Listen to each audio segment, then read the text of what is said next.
A paz de Deus a todos, Leão CCB aqui. Primeiramente, quero agradecer a todos os inscritos do canal. Também convido aqueles que estiverem vendo esse vídeo que se inscrevam no canal.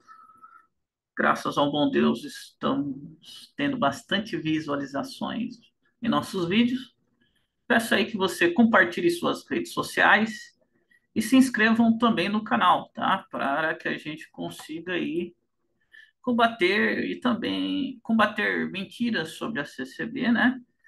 E também aprender um pouquinho sobre teologia. Eu não digo teologia, estudar sobre a Bíblia e também alguns aspectos da filosofia, que é o caso que a gente vai ver hoje, tá bom? A gente vai começar uma série de estudos hoje sobre alma. Então, eu vou entrar em alguns termos um pouquinho. Vamos ver alguns pensadores gregos, né? No caso aqui Aristóteles, né? Também pensadores da época medieval, da era medieval. E depois a gente vai analisar o termo alma na Bíblia, tá? Isso tudo é importante para a gente entender um pouquinho o que seria alma. Porque a gente fala bastante sobre alma e bem, o que que grandes pensadores já falaram sobre alma? Vamos entender um pouquinho sobre esse termo, que é do nosso dia a dia, né? Tá, tô com uma tristeza na minha alma. A gente lê também na Bíblia qual que é a origem desse termo. Vamos ver aí hoje, tá bom? Hoje nós vamos começar com uma análise de Aristóteles. Bem, vamos falar um pouquinho sobre Aristóteles, né? Ele foi um filósofo, cientista e pensador grego. Ele nasceu em Estágira, onde é a Macedônia, né? Em 384 antes de Cristo. Ele foi discípulo de Platão e mais tarde se tornou, né, o tutor de Alexandre o Grande. Então, ele é um personagem histórico importante. É, Aristóteles ele faleceu em 322 a.C. Bem, por que a gente vai falar de Aristóteles, né? Porque ele teve contribuições significativas em várias áreas do conhecimento. Filosofia, biologia, ética, política, lógica, metafísica, principalmente metafísica, tá? A gente vai focar bastante nisso. Poesia, física e outras disciplinas. Seus escritos abrangem uma ampla variedade de temas e muitas de suas ideias continuam a influenciar o pensamento cotidiano. Então, a pessoa lá, 300 anos antes de Cristo, até hoje, influenciam, né, o pensamento filosófico atual. Bem, ele é considerado um dos fundadores da filosofia ocidental e é conhecido por sua abordagem sistemática e analítica para compreender o mundo natural e humano. Bem, suas obras mais conhecidas aí é Ética a Nicômaco, Política e Metafísica. Bem, vamos agora entrar um pouquinho em alguns termos que Aristóteles assim defende e que vai ser importante a gente entender um pouco, né? A matéria e a forma em Aristóteles. Bem, Aristóteles, pessoal, dizia que todos os seres vivos são feitos de duas coisas, matéria e forma. A matéria é como uma substância básica, algo que por si só não tem uma forma específica. A forma, por outro lado, é o que dá a identidade e a organização a essa matéria. Então ele compara isso a algo mais simples. Pense aí em um bolo, vamos lá. Vamos lá, pense em um bolo. A matéria seria os ingredientes ali, a farinha, ovo. E a forma seria a receita, que dá ao bolo a sua aparência e sabor específicos. Então, esse exemplo aqui que eu coloco, né, para vocês do bolo, aí, isso daí é um exemplo que eu estou colocando, tá? Para vocês entenderem aí o que seria matéria e forma para Aristóteles. Então, ele diz que tudo o que tem matéria pode ser moldado e determinado por uma forma. E tudo que tem forma já é específico uma realidade atual. Então, ele estava tentando explicar como tudo ao nosso redor é formado por uma combinação de matéria, ingredientes básicos, né? E forma. a maneira como esses ingredientes se organizam para criar algo específico. Então, assim era a ideia de Aristóteles sobre matéria e forma. Agora vamos entrar, né, na ideia de hoje, né? Aristóteles diz que a alma é como a forma e a atualidade dos seres vivos. Isso significa que a alma está intimamente ligada ao corpo. Ele explica que a forma como algo é organizado e a atualidade, ou ato também, ato e atualidade são dois termos aí sinônimos na ideia de Aristóteles, quando algo está completamente realizado. Então, forma como algo é organizado, a receita ali, e a atualidade é como quando algo está completamente realizado. Não pode existir separados daquilo do qual são a forma e o ato.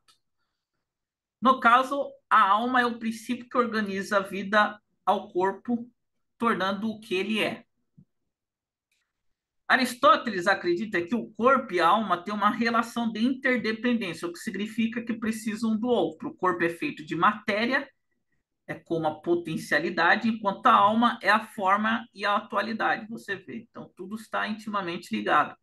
Junto, eles formam um ser vivo, cada um contribuindo para o todo, que caracteriza cada tipo de vida.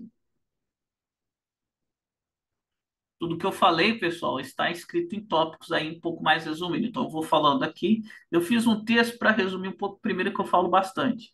E eu também para não errar tanto português, tá? Então, tudo que eu estou falando está sintetizado aí em tópicos. Bem, Aristóteles sobre alma e corpo. Aristóteles quer explicar como os seres vivos funcionam como uma unidade, onde alma e corpo estão juntos. Ele vê os seres vivos como uma combinação inseparável de alma e corpo, onde alma é como a forma que organiza e controla o corpo. Segundo Aristóteles, o corpo é como a matéria que recebe a influência da alma, que é a forma.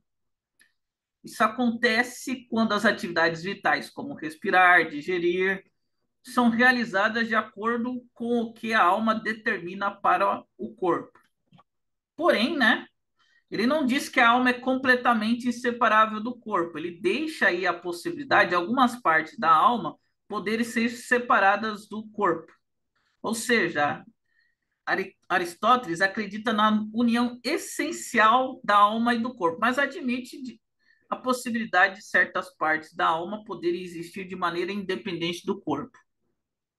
Ok? Aristóteles e atividades intelectuais. Bem, sobre atividades intelectuais especulativas, né? Bem, Aristóteles diz que são coisas que fazemos para entender coisas que não são tangíveis ou que não se corrompem. Ele acredita que algumas partes da nossa alma que estão envolvidas nesse processo de pensar e compreender coisas abstratas são diferentes de outras partes da nossa alma. Em termos mais simples, Aristóteles está dizendo que quando usamos nossa mente para pensar coisas que não podemos tocar, como ideias ou conceitos, isso envolve partes da alma que são diferentes das partes que lidam com coisas mais concretas. Ele destaca que essas partes da alma que lidam com pensamento e especulação têm uma natureza e modo de existência distinto em relação às outras partes da alma. Então a gente vê aí que Aristóteles distingue a alma em partes, mas não partes como uma divisão, que a alma é dividida, mas sim funções, tá? O que ele vai elaborar, né, é uma espécie de tripartição da alma, que não tem como objetivo separar a alma em partes, mas diferenciar as funções, né, as faculdades que a constituem. Então vamos lá, vamos ver o que é, Aristóteles diz sobre a ideia da tripartição da alma, né? Vamos ver aí a tripartição da alma. A teoria aristotélica da tripartição da alma se baseia na observação das funções fundamentais dos seres vivos. Aristóteles percebe que a vida envolve operações distintas, algumas das quais podem estar presentes em certos seres sem a presença de outros. Portanto, ele argumenta que a alma, como princípio de vida, deve ter partes distintas para abranger e regular essas diversas operações. Então, Aristóteles ele vai identificar três funções fundamentais nos seres vivos. A primeira que ele diz aí, funções vegetativas, incluem processos como geração, nutrição, crescimento, decaimento, repouso. Funções sensitivas, aquelas que envolvem sensações, apetites, movimentos, e funções intelectivas, relacionadas ao conhecimento, à deliberação, à escolha. Então, a alma, ele vê como um princípio dessas funções, e que também é dividida em três partes. Então, a gente tem as três partes aí, as três funções da alma. Primeira, a faculdade vegetativa da Então, essa função da alma, faculdade vegetativa, relacionada às funções vegetativas como nutrição e crescimento. Faculdade sensitiva, responsável pelas funções sensitivas como sensações e movimentos. E faculdade intelectiva, perdão, errei aí, intelectiva, ligado às funções intelectivas como conhecimento e escolha.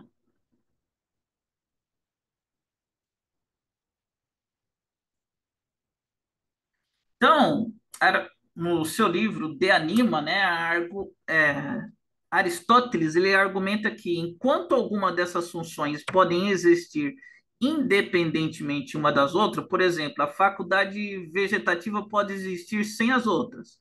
Porém, as outras dependem uma das outras para existir. Vamos lá, vamos exemplificar aí. A faculdade sensitiva, ela precisa da faculdade vegetativa para subsistir. Assim como a faculdade intelectiva depende tanto da faculdade vegetativa quanto a faculdade sensitiva para assim, né, subsistir. Então, tem uma relação de interdependência aí. Então, Aristóteles ele conclui que as plantas possuem apenas faculdade vegetativa, os animais têm faculdade vegetativa e também a faculdade sensitiva, enquanto nós, os humanos, possuem todas as faculdades, inclusive a intelectiva. Bem, em resumo, Aristóteles ele busca explicar as diferentes funções da alma e como essas funções variam em diferentes tipos de seres vivos. Ok? Então, isso daqui é um pouco resumo. Claro que a teoria aristotélica sobre alma é muito mais profundo, mas isso aqui é só um resumo retirado do livro dele, De Anima, tá? Eu fiz um pequeno resumo só para a gente entender qual que era a visão aristotélica, tá? Da alma, ok? Peço que vocês se inscrevam no canal, tá? Ajudem aí a gente na propagação dos nossos vídeos e ajudem o canal a crescer, tá ok? Então hoje aí foi um pouco de conhecimento extra-bíblico que é importante para a gente entender qual era o pensamento antigo sobre alma, né? Até para a gente entender como é que ele chegou nos tempos atuais, tá bom? Deixa eu desligar aqui. Opa, peraí, stop. Então, até mais, pessoal.